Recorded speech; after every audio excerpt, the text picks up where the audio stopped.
Facebook खोलते ही रघु को अपनी गलती का एहसास हुआ। राधा राधा ने शादी कर ली। कायदे से अपना आईपैड बंद करके उसे पहले ही समझ जाना चाहिए था कि जिस मोड़ पर उसने अपनी अलग राह पकड़ी थी, वहां आज भी खड़ी राधा उसकी राह थोड़े ही तक रही होगी। लेकिन मन तो मन है, अड़ियल तुरंग की तरह पिछले पैरों पर अटक कर खड़ा हो गया। राधा से शादी किसने की होगी? जरूर उसने अपनी बीमारी का खुलासा अपने भावी पति से किया ही नहीं होगा, वरना जानबूझकर तो कोई भी लड़का किसी कैंसर पेशेंट से शादी करना चाहेगा। लाख कोशिशों के बावजूद भी वो अपने मन की अधीरता को नियंत्रित नहीं कर पा रहा था। दिल के एक कोने से आवाज आई, एक बार मिल क्यों नहीं लेते राधा से? तभी दिमाग ने उसे आगाह किया, एक बार सोच ले, राधा तुझसे मिलना चाहेगी भी या नहीं। न जाने क्या सोचकर उसने फेसबुक पर दिए हुए नंबर पर फोन मिला दिया। हेलो के सवाल भरे स्वर से कमरा गूंज उठा, लेकिन सामने से कोई जवाब नहीं मिला। वह फोन रखने ही जा रहा था कि सांसों की मध्यम हवा जैसे उसके कानों में जीवन मंत्र फूंक गई। रघु। धीरे से उसके मुंह से अपना नाम सुनकर जैसे वर्षों की उसकी थकान मिट गई। राधा, आखिर इतने दिनों बाद भी तुमने मुझे पहचान लिया। मैं तुम्हें भूली ही कब थी, जो पहचान न पाऊं कहना चाह रही थी पर कह नहीं पाई। उसने जवाब में सिर्फ हल्की सी हामी भर दी। हम कैसी हो? फिर वो आवाज आई जिसने बरसों पहले राधा के दिल के तारों में एक धुन छेड़ी थी। अच्छी हूँ, और तुम? जानते बूझते हुए भी कि वो अपनी पत्नी के साथ सुखद वैवाहिक जीवन जी रहा होगा, उसने औपचारिकता के तौर पर रघु का हाल पूछा। अच्छा हूँ, यह कहना शायद झूठ होगा। सुख समृद्धि है, पर कोई अपना नहीं है जो मेरा हाल पूछे, मेरे जीवन के सफर का हमसफर बने। रघु समझ नहीं पा रहा था कि राधा के मुंह से इस तरह सुखी जीवन की बातें सुनकर खुशी महसूस करे या दुखी हो कि उसके अलावा भी कोई है जो राधा को खुशी दे सकता है। रघु की आवाज में एक पीड़ा थी। उसकी आवाज में छिपा अकेलापन राधा के दिल से छिप नहीं सका। और तुम? अचानक राधा के होठों पर एक मीठी मुस्कान खिल उठी। मैं एकदम बढ़िया, अपने छोटे से संसार में खुश हूँ। रघु समझ नहीं पा रहा था कि राधा के मुंह से इस तरह सुखी जीवन की बातें सुनकर खुशी महसूस करे या दुखी हो कि उसके अलावा भी कोई है जो राधा को खुशी दे सकता है। तो आजकल क्या चल रहा है? रघु ने बात जारी रखने के प्रयास में पूछा। वो उसकी आवाज की खनक अपने कानों में महसूस करने के लिए जैसे बेचैन हो रहा था। तुम तो जानते हो, जिंदगी से मैंने ज्यादा उम्मीद कभी की ही नहीं। बस मेरी स्कूल की छोटी सी नौकरी, मेरे बच्चे और मेरे हमसफर ने मेरी दुनिया आलोकित कर रखी है। उसकी आवाज में संतुष्टि, शांति, खुशी की खनक थी। कितने बच्चे हैं? 60 से 70 के करीब। राधा के जवाब ने रघु को हिला दिया। उसने हैरानी से पूछा, 60 से 70 बच्चे? हाँ, स्कूल में इन दिनों 60 से 70 बच्चों को पढ़ा रही हूँ। उसके इन शब्दों से रघु के मन को अनजाने ही जैसे बड़ी राहत दी। आजकल क्या लिख रहे हो? इस सवाल का जवाब वो सच में जानना चाहती थी, क्योंकि इन 2 सालों में उसने रघु की कोई रचना सोशल मीडिया पर नहीं देखी थी।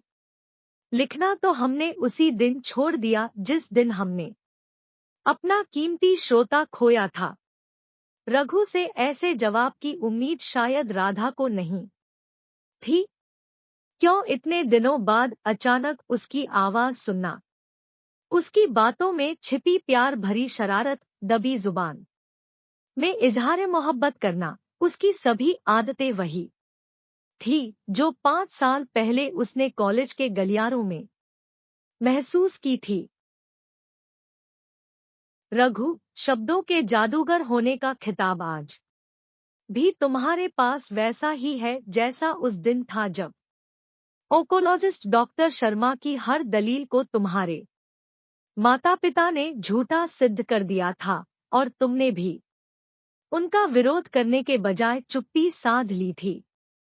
उसने धीरे से मन ही मन दोहराया, Radha is suffering from carcinoma. सुनते ही रघु की आंखें फटी की फटी रह गई थी, आवाज कांपने लगी थी। लेकिन आज के जमाने में कैंसर लाइलाज रोग नहीं है। काश तुमने करियर नौकरी की दुहाई देने और अपने माता पिता की बात सुनने के बजाय मेरे हाथ को मजबूती से थामे रखा होता तो जिंदगी कितनी बेहतर होती। आज भी बेहतरीन है, पर उसमें खुशनुमा रंगों की कमी है। और तुम्हारा हमसफर, न चाहते हुए भी रघु ने उससे आखिरी सवाल कर ही लिया। वो आज भी मेरा हाथ थामे मेरे साथ जिंदगी के सफर पर आगे बढ़ रहा है। शायद उसने राधा का नंबर ढूंढने, उसे मिलाने की हिम्मत जुटाने और यथार्थ को अपनाने में देर कर दी। तभी तो जहां से रोशनी की आशा थी वहां से मायूसी की निराशा के साथ हताशा हाथ लगी। शायद यह ऊपर वाले का ही लिखा था, प्रेम को अधूरा बीच रास्ते में छोड़ने का यह परिणाम था कि आज वो उससे दूर कहीं अपनी एक दुनिया बसा चुकी थी। 2 हफ्ते का समय यूं ही बीत गया। एक दिन उसने व्हाट्सएप स्टेटस खोला तो लाल चुनरी ओढ़े, 16 श्रृंगार किए मांग टीके से झांकती लाल सिंदूर भरी मांग, पूजा की थाली और करवा लिए मेहंदी रचे 2 हाथ दिखाई दिए। वो देर तक उसे निहारता रहा जो शायद उसकी थी और सदा के लिए उसकी बन सकती थी। देर तक फोटो देखने के बाद उसकी नजर आखिरी फोटो पर अटक गई। छन्नी से झांकती तस्वीर का चेहरा उससे मिलता जुलता था। हाँ, उसी का चेहरा था। नीचे लिखा था, मांग में सिंदूर भरकर उनकी लंबी उम्र की कामना करती हूँ। जीवन में आस भरकर उस परदेसी की राह ताकती हूँ।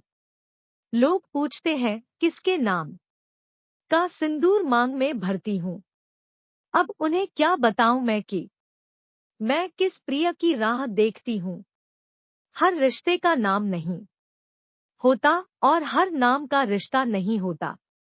मैं तो उस बेनाम डोर से बंधी हूँ जो मोहब्बत कहलाती है, प्यार के ताज की हकदार है, इसीलिए हम सुहागिन कहलाती है।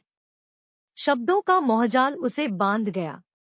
कांपते हाथों से रघु ने फिर वही फोन नंबर मिलाया। घंटी ज्यादा देर नहीं बजी। 1 घंटी में ही राधा ने फोन उठा लिया। राधा। इस बार उसकी खुशी में आश्चर्य का भाव मिश्रित था। तुम्हारा व्हाट्सएप स्टेटस। रघु के शब्द अधूरे ही रह गए। दूसरी ओर से राधा ने कहा, तुमने उस दिन मेरा हाथ छोड़ा था, मैंने तुम्हारा साथ कभी नहीं छोड़ा।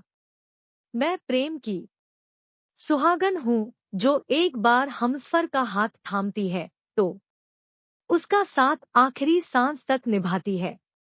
वर्षों की दूरी को उसने इन चंद शब्दों में तय कर लिया था। रघु का मन मयूर की तरह नाच उठा। बोला, इंतजार के बाद लम्हे खत्म हुए। राधा, मैं तुम्हारे पास आ रहा हूँ। राह तकती आंखों में चमक आ गई। इन शब्दों के साथ ही उस सुहागन का सिंदूर जगमगा उठा।